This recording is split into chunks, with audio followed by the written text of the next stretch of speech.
فرماتے میں نے دعا مانگنے کا طریقہ اپنی بیوی سے سیکھا۔ حضرت وہ کس طرح؟ فرمانے لگے میری بیوی نے نا مجھے کوئی کام بتایا، کچھ پیسوں کی ضرورت کے لیے کہا، تو میں نے اسے کہا کہ بھئی ابھی میرے پاس نہیں ہے، کچھ دنوں میں آتے ہیں تو میں دے دوں گا۔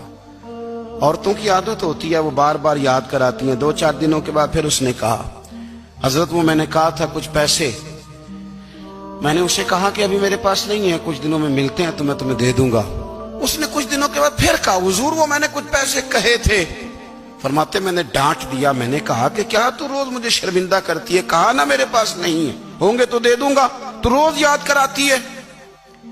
فرماتے اس نے پہلے تو میری ڈانٹ کو سہا، پھر میرے سخت جملوں نے اس کی آنکھوں میں آنسو پیدا کر دیے، پھر اس نے اپنے آنچل میں اپنے اس دکھ کو سمیٹا، اور پھر اس نے ایک جملہ کہا تو میں رو پڑا، اور مجھے اپنے رب سے مانگنے کا طریقہ آ گیا۔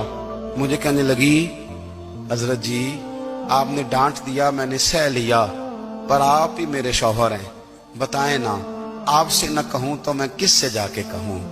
فرماتے ہیں میں رو پڑا، اور میں کھل کے رویا، اور میں تڑپ کے رویا، اور پھر میری سسکیاں بند گئیں۔ تو مجھے کہنے لگی آپ کو کیا ہوا؟ میں نے کہا مجھے بھی دعا مانگنی آ گئی ہے۔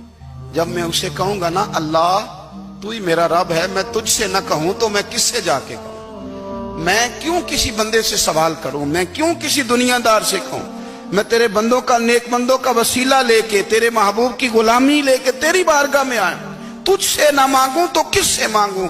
سمجھ آ گئی ہے؟ جب میں اس رنگ میں مانگوں گا تو پھر رب میرے اوپر بڑا ہی فضل فرمائے گا۔